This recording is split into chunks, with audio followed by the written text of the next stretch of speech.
Hi hello ಎಲ್ಲರಿಗೂ ನಮಸ್ಕಾರ. Welcome back to Pedanagari foods. ನಾನು ಗೀತಾ. ಇವತ್ತಿನ recipe sugar free dates and dry fruits roll. ಇದನ್ನ ತುಂಬ ಸಿಂಪಲ್ಲಾಗಿ ಹಾಗೆ ಟೇಸ್ಟಿಯಾಗಿ ಹೇಗೆ ಮಾಡ್ಕೊಳ್ಳೋದು ಅಂತ ನೋಡೋಣ. ಅದಕ್ಕೂ ಮುಂಚೆ ಹೊಸದಾಗಿ ಯಾರಾದರೂ ನನ್ನ ಚಾನಲ್ನ ನೋಡ್ತಾ ಇದ್ದೀರಿ ಅಂದರೆ ಈಗಲೇ ಸಬ್ಸ್ಕ್ರೈಬ್ ಮಾಡ್ಕೊಳ್ಳಿ. ಹಾಗೆ ಪಕ್ಕದಲ್ಲಿರುವ ಬೆಲ್ ಬಟನ್ ಕೂಡ ಕ್ಲಿಕ್ ಮಾಡಿ ಹೊಸದಾಗಿ ಬರೋ ವಿಡಿಯೋ ನೋಟಿಫಿಕೇಷನ್ಗೋಸ್ಕರ. ಹಾಗೆ ವಿಡಿಯೋ ಇಷ್ಟವಾಗಿದ್ದರೆ ಲೈಕ್ ಮಾಡಿ, ಶೇರ್ ಮಾಡಿ, ಕಾಮೆಂಟ್ಸ್ ಮಾಡಿ. ಸೊ ಬನ್ನಿ, ಹಾಗಿದ್ರೆ ಇವತ್ತಿನ recipe sugar free dates and dry fruits ರೋಲ್ನ ಹೇಗೆ ಮಾಡ್ಕೊಳ್ಳೋದು ಅಂತ ನೋಡೋಣ. ನಾನಿಲ್ಲಿ ಒಂದು 400 ಗ್ರಾಮ್ನಷ್ಟು ಸೀಡ್ಲೆಸ್ ಖರ್ಜೂರ ತೊಗೊಂಡಿದ್ದೀನಿ. ಅದನ್ನು ಈ ಥರ ಚಿಕ್ಕ ಚಿಕ್ಕ ಪೀಸ್ಗಳನ್ನಾಗಿ ಮಾಡಿಟ್ಕೊಂಡಿದ್ದೀನಿ.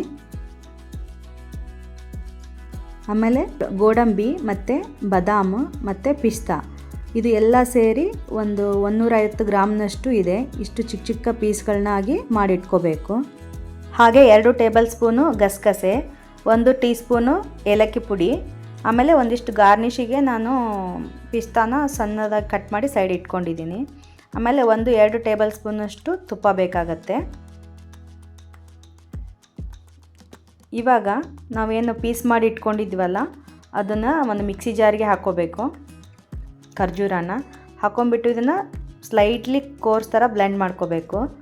ಇದು ಪಲ್ಸಸ್ ಮೋಡಲ್ಲಿ ಇಟ್ಕೊಂಡು ಬ್ಲೆಂಡ್ ಮಾಡ್ಕೋಬೇಕು. ನೋಡಿ, ಈ ಥರ ಸ್ಲೈಟ್ಲಿ ಕೋರ್ಸ್ ಆಗಿರಬೇಕು.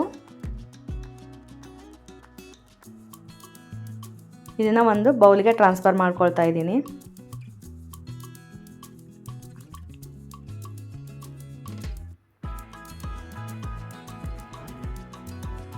ನಂತರ ನಾನು ಒಲೆ ಮೇಲೆ ಒಂದು ಪ್ಯಾನ್ ಇಟ್ಕೊಂಡಿದ್ದೀನಿ. ಪ್ಯಾನ್ ಬಿಸಿ ಆದಮೇಲೆ ನಾವೇನು ಗಸಗಸೆ ತೊಗೊಂಡಿದ್ವಲ್ಲ ಅದನ್ನು ಹಾಕಿಬಿಟ್ಟು ಮೀಡಿಯಮ್ ಟು ಲೋ ಫ್ಲೇಮಲ್ಲಿ ರೋಸ್ಟ್ ಮಾಡ್ಕೋಬೇಕು. ಡ್ರೈ ರೋಸ್ಟ್ ಮಾಡ್ಕೋಬೇಕು ಇದನ್ನು.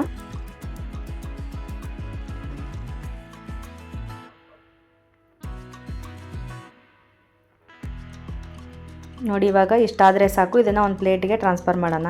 ಅದೇ ಪ್ಯಾನ್ಗೆ ನಾನು 1 ಟೇಬಲ್ ಸ್ಪೂನು ತುಪ್ಪ ಹಾಕ್ಕೊಳ್ತಾ ಇದ್ದೀನಿ.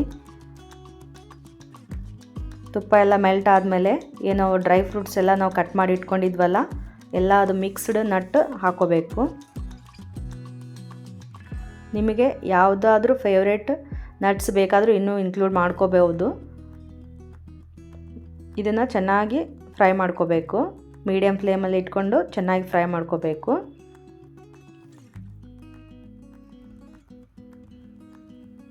ನೋಡಿ, ಸ್ವಲ್ಪ ಸ್ಲೈಟ್ಲಿ ಕಲರ್ ಚೇಂಜ್ ಆದರೆ ಸಾಕು. ಇಷ್ಟಾದರೆ ಸಾಕು. ಇದನ್ನು ಒಂದು ಪ್ಲೇಟ್ಗೆ ಟ್ರಾನ್ಸ್ಫರ್ ಮಾಡೋಣ.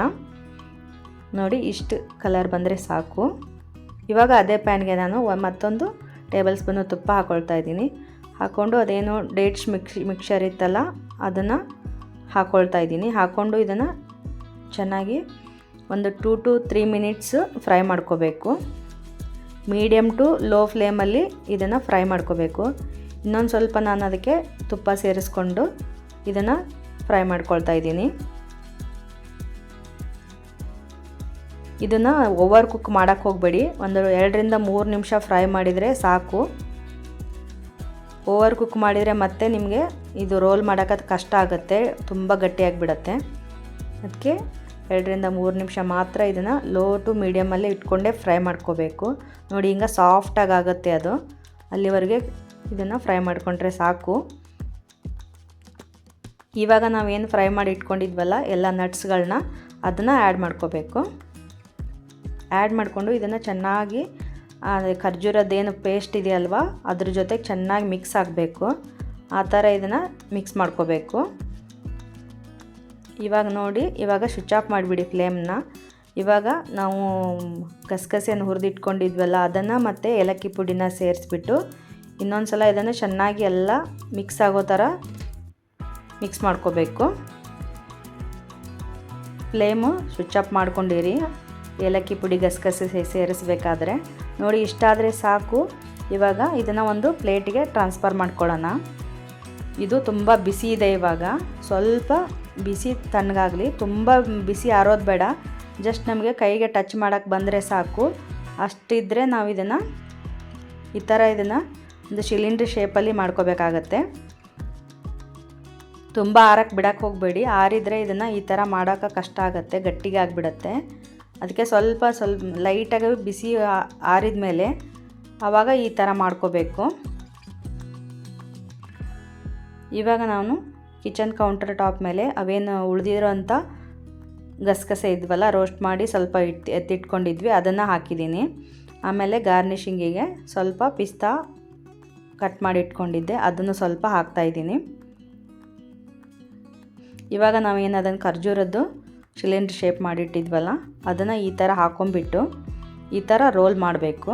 ಗಸಗಸೆ ಮತ್ತು ಪಿಸ್ತಾ ಏನು ಹಾಕಿದ್ದೀವಲ್ಲ ಅದ್ರ ಮೇಲೆ ಚೆನ್ನಾಗಿ ಪ್ರೆಸ್ ಮಾಡಿ, ಸ್ವಲ್ಪ ಸ್ಲೈಟ್ಲಿಯಾಗಿ ಪ್ರೆಸ್ ಮಾಡಿಕೊಂಡು ರೋಲ್ ಮಾಡಬೇಕು. ಇಲ್ಲಿ ವಿಡಿಯೋದಲ್ಲಿ ನಾನು ತೋರಿಸ್ತಾ ಇದ್ದೀನಿ ನೋಡಿ, ಆ ಥರ ಸ್ವಲ್ಪ ಪ್ರೆಸ್ ಮಾಡಿಬಿಟ್ಟು ರೋಲ್ ಮಾಡಿ, ಅಂದರೆ ಅದೆಲ್ಲ ತುಂಬ ಚೆನ್ನಾಗಿ ಕುತ್ಕೊಳ್ಳುತ್ತೆ. ನೋಡಿ ಎಷ್ಟು ಚೆನ್ನಾಗಿ ಕಾಣಿಸ್ತಾ ಇದೆ. ಗಸಗಸೆ ಮತ್ತು ಪಿಸ್ತಾ ಹಾಕಿರೋದ್ರಿಂದ ತುಂಬ ಚೆನ್ನಾಗಿ ಕಾಣಿಸ್ತದೆ. ಇವಾಗ ನೀವು ಒಂದು ಅಲ್ಯೂಮಿನಿಯಂ ಫಾಯಿಲ್ ತೊಗೊಂಡು ಈ ಥರ ಅದನ್ನು ರೋಲ್ ಮಾಡಬೇಕು. ಅಲ್ಯೂಮಿನಿಯಂ ಫಾಯಿಲ್ ಆದರೂ ಯೂಸ್ ಮಾಡ್ಕೋಬೋದು, ಇಲ್ಲಾಂದರೆ ನಿಮ್ಮ ಹತ್ರ ಬಟರ್ ಪೇಪರ್ ಇದ್ದರೆ ಅದನ್ನು ಬೇಕಾದರೂ ನೀವು ಯೂಸ್ ಮಾಡ್ಕೋಬೋದು. ಈ ಥರ ಚೆನ್ನಾಗಿ ರೋಲ್ ಮಾಡಿಕೊಂಡು ಇದನ್ನು ಎರಡು ಕಡೆ ಸೀಲ್ ಮಾಡ್ಕೋಬೇಕು.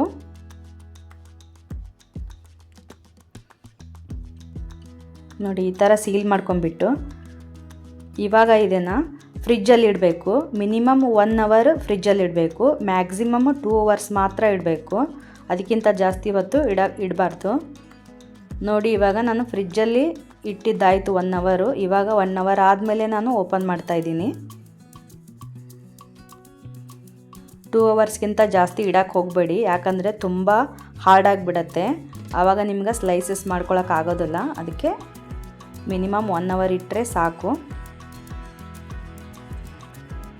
ನೋಡಿ ಈ ಥರ ಇವಾಗ ಸೈಡಿಂದ ಸ್ವಲ್ಪ ತೆಗೆದುಬಿಡೋಣ. ಇವಾಗ ಸ್ಮಾಲ್ ಪೀಸಸ್ನ ಕಟ್ ಮಾಡ್ಕೋಬೇಕು ಈ ಥರ. ನೋಡಿ ಎಷ್ಟು ಚೆನ್ನಾಗಾಗಿದೆ. ಇದು ಫ್ರಿಜ್ಜಲ್ಲಿ ಏನಕ್ಕೋಸ್ಕರ ಇಡಬೇಕಂದ್ರೆ ಇದು ಚೆನ್ನಾಗಿ ಈ ಥರ ಶೇಪ್ ಬರೋದಕ್ಕೋಸ್ಕರ. ನೀವು ಹಾಗೆ ಡೈರೆಕ್ಟಾಗಿ ಕಟ್ ಮಾಡಿಕೊಂಡ್ರೆ ಅಷ್ಟು ಸರಿಯಾಗಿ ಕಟ್ ಆಗಲ್ಲ, ಅದು ಸ್ವಲ್ಪ ಸೆಟ್ ಆಗಬೇಕಾಗತ್ತೆ. ಸೊ ಹಾಗಾಗಿ ಸ್ವಲ್ಪ 1 ಅವರ್ ನೀವು ಫ್ರಿಜ್ಜಲ್ಲಿ ಇಡಲೇಬೇಕು ಈ ಥರ ಪೀಸ್ ಮಾಡ್ಕೋಬೇಕಂದ್ರೆ. ನೋಡಿ ಇವಾಗ ಪೀಸಸ್ ಎಲ್ಲ ರೆಡಿಯಾಗೋಯ್ತು. ನಾನು ಒಂದು ಪ್ಲೇಟಿಗೆ ಸರ್ವ್ ಮಾಡ್ತಾಯಿದ್ದೀನಿ. ಎಷ್ಟು ಚೆನ್ನಾಗಿ ರೆಡಿಯಾಗೋಯ್ತು ನೋಡಿ ಖರ್ಜೂರ ಮತ್ತು ಡ್ರೈ ಫ್ರೂಟ್ಸ್ ರೋಲ್. ನಾವಿಲ್ಲಿ ಇದಕ್ಕೆ ಸಕ್ಕರೆ ಬೆಲ್ಲ ಏನನ್ನು ಬಳಸಿಲ್ಲ, ಆದರೂ ಒಂದು ಸ್ವೀಟ್, ಹೆಲ್ದಿಯಾದ ಸ್ವೀಟ್ ರೆಡಿಯಾಗೋಯ್ತು. ಸ್ವೀಟ್ ಶಾಪಲ್ಲಿ ಹೇಗಿರುತ್ತಲ್ವ ಅದೇ ಥರನೇ ಬಂದಿದೆ. ನೋಡೋದಕ್ಕಂತೂ ಇಷ್ಟು ಸಖತ್ತಾಗಿ ಕಾಣಿಸ್ತಾ ಇದೆ. ನೀವು ಸ್ವೀಟ್ ಶಾಪಲ್ಲಿ ಇದರದ್ದು ಅಮೌಂಟ್ ಕೇಳ್ಬೋದು, ತುಂಬಾ ಎಕ್ಸ್ಪೆನ್ಸಿವ್ ಆಗಿರುತ್ತೆ. ನೀವು ಮನೆಯಲ್ಲೇ ಈ ಥರ ಎಲ್ಲ ಇಂಗ್ರೀಡಿಯೆಂಟ್ಸ್ ಮನೆಯಲ್ಲೇ ಇರುತ್ತೆ, ಇದನ್ನೆಲ್ಲ ಹಾಕೊಂಡ್ಬಿಟ್ಟು ನೀವೇ ಮನೇಲಿ ಇಷ್ಟು ಈಸಿಯಾಗಿ ನೀವೇ ಮಾಡ್ಕೋಬೋದು. ನಾನು ತೊಗೊಂಡಿರೋಂಥ ಕ್ವಾಂಟಿಟಿಯಲ್ಲಿ 18ರಿಂದ 20 ಪೀಸ್ಗಳಾಗಿತ್ತು. ಟೇಸ್ಟ್ ಮಾತ್ರ ಸಖತ್ತಾಗಿ ಬಂದಿತ್ತು. ನಾನು ಆಲ್ರೆಡಿ ಟೇಸ್ಟ್ ಮಾಡಿದೆ.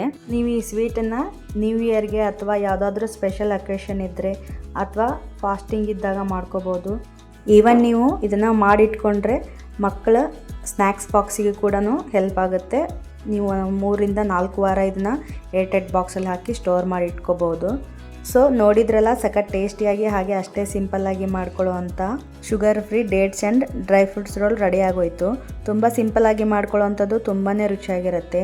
ನೀವು ಬೇಕಾದರೆ ಒಂದ್ಸಲ ಟ್ರೈ ಮಾಡಿ ನೋಡಿ, ಹಾಗೆ ಹೇಗೆ ಬಂತು ಅಂತ ಕಮೆಂಟ್ ಮಾಡಿ ತಿಳಿಸಿ. ಹಾಗೆ ವಿಡಿಯೋ ಇಷ್ಟವಾಗಿದ್ದರೆ ವಿಡಿಯೋಗೊಂದು ಲೈಕ್ ಮಾಡಿ. ಇದೇ ಥರದ ಈಸಿ ರೆಸಿಪೀಸ್ಗಾಗಿ ಪೇಡಾನಗರಿ ಫುಡ್ ಚಾನಲ್ಗೆ ಸಬ್ಸ್ಕ್ರೈಬ್ ಆಗಿ. ಮತ್ತೊಂದು ರೆಸಿಪಿಯೊಂದಿಗೆ ಮತ್ತೆ ಬರ್ತೀನಿ. ಅಲ್ಲಿವರೆಗೂ take care, bye, thanks for watching.